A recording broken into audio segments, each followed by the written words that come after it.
इस वक्त जो एक सिचुएशन है, बड़ी टेंस सिचुएशन है। अगर देखा जाए तो इसराइल तो ये इंप्रेशन दिए जा रहा है कि वो एक बुली बन चुका है और अब वो अमेरिका के कंट्रोल में भी नहीं है। और वो मिडल ईस्ट पे जिस तरह से उसने ये हमला किया, कतर में किया। कतर एक ऐसी जगह थी जहाँ पे यूएसए का एयरबेस है, यूएसए के 10,000 फौजी है वहाँ पे, यूएसए के F-16 है, F-35 है। तो ये क्या इंप्रेशन दिया इसराइल ने कि वो तो यही बता रहा है कि मैं तो अब किसी से नहीं डरता और मैं कुछ भी कर सकता हूँ। इस पर आप क्या कहेंगे सर? मैं ये कहूंगा कि ये तो आपने बिल्कुल सही कहा कि इसराइल बेलगाम हो चुका है, लेकिन ये मैं नहीं मानता कि वो अमेरिका के कंट्रोल में नहीं है। वो अमेरिका की आशीर्वाद से ही सब कुछ करता है, और अगर अमेरिका का की मदद और हमायत उससे हटा ली जाए तो इसराइल कुछ भी नहीं कर सकता। ट्रू। तो इस वजह से ये तो हमें गलतफहमी नहीं होनी चाहिए कि वो जो भी कर रहा है वो अपने तौर पर कर रहा है। और ये मैं आपको बताऊं कि इसराइल इस वक्त जिस किस्म की पॉलिसी फॉलो किए हुए है, ये अब कोई शक नहीं रह गया है किसी अरब मुल्क के लिए और इवन मुसलमान मुल्कों के लिए कि इसराइल के अज़ाइम क्या हैं और इसराइल की वसातत से अमेरिका के अज़ाइम क्या हैं। बिल्कुल। ये याद रखिए कि हम ये पहली बात तो ये समझनी चाहिए कि इसराइल जो है वो अमेरिका का नस्र के वस्ता की पॉलिसी चलाने के लिए इंस्ट्रूमेंट है। दूसरी बात यह है कि अमेरिका इसराइल के ग्रेटर इसराइल की भी हमायत करता है, ऊपर से ना करे लेकिन अंदर से करता है। उसके इवन जो एम्बेसडर गए थे वहां पे, वो भी करते थे कि जी हम वेस्ट बैंक पे भी कब्जा कर लेना चाहिए। और नेतन्याहू साहब जो अपने जेब में नक्शा लिए फिरते हैं, वो उसमें ये जितने इर्द गिर्द के सारे ममालिक भी हैं और सऊदी अरब का भी नॉर्थ का काफी सारा हिस्सा मौजूद है उसमें। तो सही। चुनाचे अब अरबों के पास कोई शक की गुंजाइश नहीं रही कि इसराइल के अजाइम क्या हैं। और ये वो पहले समझते थे कि शायद इसराइल और ईरान आपस में एक दूसरे को न्यूट्रलाइज कर रहे हैं, तो इसलिए अब्राहम्स अकॉर्ड में शामिल होने में कोई मजाइका नहीं।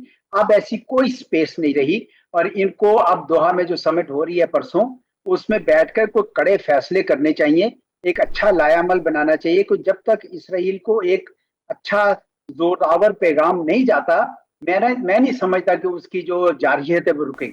सर, अब ये जो समिट हो रहा है, आपको लगता है कि उसका कोई फ्रूटफुल रिजल्ट आएगा या ये लिप सर्विस ही होगी, या कोई सैंक्शंस लगेंगी? सऊदी अरेबिया कोई सैंक्शंस लगाएगा, कहीं ना कहीं कोई इनके ऊपर प्रेशर बिल्ट होगा? व्हाट डू यू से कि as far as I know कि ये तो एक लिप सर्विस ही हो रही है। इनको तो सब कुछ पहले से पता था। हाउसिबल के 1800 किलोमीटर चल के एक उन्होंने जो मिसाइल्स भेजे जो कि जॉर्डन, सीरिया, इराक से होते हुए गुजरे, और इनको पता ही नहीं लगा, सऊदी अरेबिया को भी पता नहीं लगा। और फिर कहीं ना कहीं रीफ्यूलिंग तो हुई होगी। वो रीफ्यूलिंग भी कतर से इनके जहाज गए होंगे, उन्होंने ही रीफ्यूलिंग की होगी। एक तरफ यूएसए भी बन गया है कि जी हमें तो कुछ नहीं पता, हमें तो थोड़ी देर पहले पता लगा था। दूसरी तरफ हाउ इज दैट पॉसिबल कि आपकी एयर स्पेस से इतना सब कुछ गुजर के हो रहा है and you have no idea about it? देखिए, शॉर्ट टर्म तो इनको ये फैसला करना पड़ेगा कि क्या हम इसराइल के साथ जिनके सफारती ताल्लुकात हैं वो मुनक़ता करेंगे, जिनके तजारती ताल्लुकात हैं वो तजारत रोकेंगे। फिर दूसरी बात यह है कि क्या ये कोई एक मुश्तरका फोर्स बनाएंगे जिसकी तहत इसराइल को जरा डराएं धमकाएं कि भाई तुम अगर इस तरह की जारियत करोगे तो हम भी तुम्हें फैसला करेंगे। ये कड़े फैसले हैं जो ये शायद मुझे श्योर नहीं है, लेकिन अगर ये कर लें तो इसराइल को एक अच्छा पैगाम जाएगा, और अगर नहीं किया तो लिप सर्विस कुछ काम नहीं आएगी। आज कतर है, कल कोई और मुल्क होगा। सही। अच्छा, उसके बाद है कि जी। मीडियम टू लॉन्ग टर्म भी एक बात है कि अमेरिका का जो सिक्योरिटी अम्ब्रेला था, देखिए ना, कतर में उनका बेस है। कतर का ख्याल था इतना बड़ा बेस है, हमने उनके लिए इतना कुछ किया है, तो ये हम महफूज होंगे। तो अगर ऐसा है तो फिर मेरे ख्याल में ये सारे भी अब सोचने लग जाएंगे कि फिर हम सिक्योरिटी के लिए किसी और ताकत की तरफ देखें, हम मशरिक की तरफ देखें, हम चीन की तरफ देखें, हम रूस की तरफ देखें। तो ये इसलिए अमेरिका की अपनी पॉलिसी के लिए जो हुआ वो अच्छा नहीं हुआ, और इसराइल को जो है रोकना अमेरिका के लिए भी शायद, अब आप सही कह रहे हैं, वो पूछता तो है, क्योंकि अमेरिका के अंदर जूइश लॉबी इतनी मजबूत है कि इसराइल जो है वो हमायत हर वक्त समझ लें गारंटीड है। ट्रू। तो चुनाचे इसराइल के लिए, सॉरी, अमेरिका के लिए मिडल ईस्ट में स्पेस सुकड़ रही है इस तरह की पॉलिसी से। तो इनको कोई ना कोई इकट्ठे फैसला कुछ करना होगा, एक जिसमें ये इनकी रिजॉल्व नजर आए, इनका कोई डिटर्मिनेशन नजर आए कि ये इसराइल को इस तरह बिल्कुल वॉक ओवर नहीं देंगे। लेट्स सी क्या करते हैं। प्रेशर तो अब इन पे आ गया है कि इनको कुछ करना चाहिए, लेकिन देखें कि ये कम से कम ये 2 स्टेप तो ले लें, जो मैंने कहा कि तजारती और सफारती ताल्लुकात तो खत्म करें, ताकि कुछ तो इसराइल को पैगाम पहुंचे कि भाई ये बिल्कुल मतलब है कि कुछ भी नहीं करेंगे मेरे सही। सर, अब ये पाकिस्तान के लिए कितना खतरा है, क्योंकि अभी जो हमारे दुश्मन के साथ जंग हुई उसमें जो टेक्नोलॉजी यूज हुई वो इसराइल की टेक्नोलॉजी थी। अब इससे पाकिस्तान के लिए कोई ऐसा लगता है कि ये कभी हम पे भी हमला कर सकते हैं? क्योंकि कतर को तो उन्होंने छोड़ा नहीं, हम उनको वैसे ही बुरे लगते हैं, चाइना उनके इंडिया के साथ उनके अच्छे ताल्लुकात हैं, तो is it something like alarming for Pakistan? देखिए, पाकिस्तान ने अल्हम्दुलिल्लाह जब भी एग्रेशन पाकिस्तान के खिलाफ हुई हमने जवाब दिया। मई में हुई हिंदुस्तान की तरफ से, हमने जवाब दिया। एक बार ईरान ने भी हल्की फुल्की की थी, हमने उसका भी जवाब दिया। तो पाकिस्तान के अंदर इस्तात है, इसराइल को भी पता है कि पाकिस्तान के पास मिसाइल पावर भी है और न्यूक्लियर पावर भी है, तो इसलिए वो हम पे हमला उस तरह नहीं करेंगे। सही। हाँ, पाकिस्तान फलस्तीनियों की, अरबों की मुकम्मल हमायत जारी रखे, सियासी हमायत, इखलाकी हमायत। सही। लेकिन अगर पाकिस्तान अपने उस जंग में शरीक हो, मैं नहीं समझता उस जंग में पाकिस्तान को शरीक होना सही। चाहिए। और सर देखिए, बात यह जी जी जी जी। पाकिस्तान की पहले ही एक जंग जारी है। देखिए, ऑपरेशन सिंदूर पॉज हुआ है, अभी बिहार के इलेक्शंस आने हैं, हिंदुस्तानी कुछ भी दोबारा कर सकते हैं। हमें दूसरा फ्रंट नहीं खोलना चाहिए, वो जंग हमारी नहीं है, वो अरबों की जंग है। हम हमायत करेंगे, सपोर्ट करेंगे, लेकिन हम जाके लड़ेंगे नहीं। हमें तो इस वक्त हिंदुस्तान के सामने हम जुड़े हुए हैं, पर हमने वो करनी है, वो जंग वो हमारी हमारी जंग है।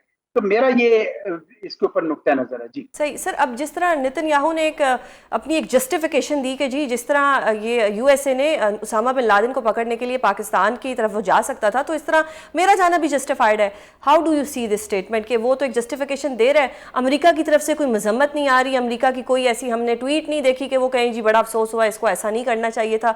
तो ये गुड कॉप बैड कॉप कब तक खेलते रहेंगे? खाली गुड कॉप बैड कॉप इस वक्त की निशानी है जी। देखिए, इस वक्त निजाम टूट का शिकार है, बैनुल अक़वामी कवानीन की कोई किसी किस्म की कदर नहीं है। और बदकिस्मती ये है कि जिसने ये बैनुल अक़वामी निजाम बनाया था, वर्ल्ड ऑर्डर बनाया था जंग अज़ीम दोम के बाद, वही मुल्क इसको तोड़ रहा है। और ये जो यूनिलैटरलिज्म है, पहले अमेरिका ने इराक पे सिर्फ शक की बुनियाद पर हमला कर दिया, फिर पुतिन ने यूक्रेन पे हमला कर दिया, मोदी साहब ने पाकिस्तान पे हमला कर दिया। अब इसराइल को भी शय मिली है कि वो भी बगैर बताए, बगैर रीजन के वो हमला करता है, और वो कहता है कि मुझे हमला करने का हक हासिल है। मैं ये समझता हूँ कि इस किस्म के जो बुलीज हैं, वो इस टूटे हुए निजाम की कमजोरी की वजह से वो अब ये सारे काम कर रहे हैं, जो बहुत ही खतरनाक बात है। कल को कोई भी मुल्क किसी भी दूसरे मुल्क के ऊपर उठ खड़ा होगा और वो जाके इस तरह का काम करेगा। इसराइल को लगाम डालना जरूरी है। अब ये जरूर सबके लिए जरूरी हो गया, खित्ते के ममालिक के लिए जरूरी हो गया है, खुसूसन अरब ममालिक के लिए। तो उनको अब ये दांत अपने दिखाने चाहिए कहीं किसी ना किसी तरीके से। मैं ये नहीं कह रहा कि जंग करें, लेकिन कम से कम वो इकदाम तो करें जो उनको करने चाहिए, ताकि इसराइल को कोई पैगाम तो जाए। बिल्कुल। सर, डू यू थिंक कि अब जितने भी मुस्लिम ममालिक हैं ये इकट्ठे होंगे? अब तो मतलब चीजें आउट ऑफ कंट्रोल होती जा रही हैं। जी जी, मुझे शक है फिर भी जी कि पता नहीं क्या करते हैं, मुझे शक है, क्योंकि अभी इनके पास देखिए ना कोई है नहीं ना। इनका डिफेंस बजट तो बहुत है, यानी $14 बिलियन इनके हैं, औरों का भी है बजट तो, लेकिन कोई उसके लिए कोई मैन पावर चाहिए, कोई ट्रेंड मैन पावर चाहिए जो उसको चलाए, जो उनको चीजों को इस्तेमाल करे। लेकिन कहाँ है उनके पास? आपके यहाँ तो अमरीकी अड्डे मौजूद हैं, आप क्या कर सकते हैं? मैं नहीं समझता कि ये कुछ कर सकेंगे, काइनेटिकली कुछ नहीं कर सकते, जंग कोई नहीं कर सकते। लेकिन जो इकदाम मैंने कहे एक सफारती और तजारती मैदान में, वो ये कर सकते हैं और इनको कर देने चाहिए, बल्कि बहुत पहले कर देने चाहिए। अब इस सब के होने के बावजूद जिस तरह से इससे पहले बुली करता रहा है, अब इसराइल भी यूएसए की सपोर्ट पे बुली कर रहा है, डू यू थिंक कि ट्रंप साहब को नोबेल पीस अवार्ड के लिए नॉमिनेट करेगा पाकिस्तान, या पाकिस्तान को करना चाहिए इन योर ओपिनियन? देखिए, पाकिस्तान ने तो अपने कॉन्टेक्स्ट में किया। हिंदुस्तान के साथ हमारी जंग हो रही थी और उन्होंने उसको रुकवाने में मदद की। हिंदुस्तान ने कहा कि हम नहीं मानते कि आपने रुकवाया है, जिसकी वजह से हिंदुस्तान और अमेरिका के ताल्लुकात खराब हो गए। और पाकिस्तान जो है वो ठीक भी हो रहे हैं सर, आहिस्ता आहिस्ता हो जाएंगे, क्योंकि वो एक नेचुरल राइज है, लेकिन वक्ती तौर पर कम से कम उनमें डिप आया और पाकिस्तान ने उसको मजीद बढ़ाने की कोशिश की, तो हमने अपने कॉन्टेक्स्ट में उसको नॉमिनेट किया। ठीक है ना जी? तो हम तो अपने देखते हैं, दुनिया में बाकी जगहों पे क्या उनका किरदार है, वो कौन सी जंगें रुकवा सके, कौन सी नहीं रुकवा सके, ये अब डोनाल्ड ट्रंप साहब को खुद को देखना है। पाकिस्तान ने तो सिर्फ साउथ एशिया के कॉन्टेक्स्ट में एक फैसला किया, और मेरे ख्याल में हमने हमने अब वही किया जो हमारे अपने कौमी मफाद में। सही सर, इन योर ओपिनियन एक बहुत मैंने कल क्रिटिसिज्म देखा कि शहबाज शरीफ साहब के विजिट के ऊपर बड़ा क्रिटिसिज्म हो रहा है। How do you see this, कि इसकी एक सिंबॉलिक वैल्यू है, उन्हें जाना चाहिए था, नहीं जाना चाहिए था, व्हाट यू से ऑन दिस? भाई क्यों नहीं जाना चाहिए था? हमारे इतने गहरे ताल्लुकात हैं, ये ममालिक जो है ना उन्होंने हमें कर्जे दिए हुए हैं, हमारी बैलेंस ऑफ पेमेंट सपोर्ट करते हैं, हम इनसे गैस खरीदते हैं, कहीं कहीं से ऑयल भी लेते हैं। इन मुल्कों में लाखों की तादाद, मिलियंस की तादाद में पाकिस्तानी मैन पावर वहां पे काम करती है, तो हम क्यों नहीं करेंगे? हमारे बिल्कुल हमें उनके साथ सपोर्ट करना चाहिए, जाना चाहिए था, बिल्कुल ठीक किया, गए हैं, और पाकिस्तान को सपोर्ट करनी चाहिए। सिक्योरिटी काउंसिल में भी पाकिस्तान ने बड़ी बावाज़ बुलंद इनकी हमायत की है। लेकिन जिस तरह मैंने कहा कि सियासी हमायत करना, इखलाकी हमायत करना एक तरफ, जंग लड़ना है दूसरे, जंग ये हमारी नहीं है, बाकी हमायत हमारी इनके साथ मौजूद है। बहुत शुक्रिया सर प्रोग्राम में अपना कीमती वक्त देने के लिए।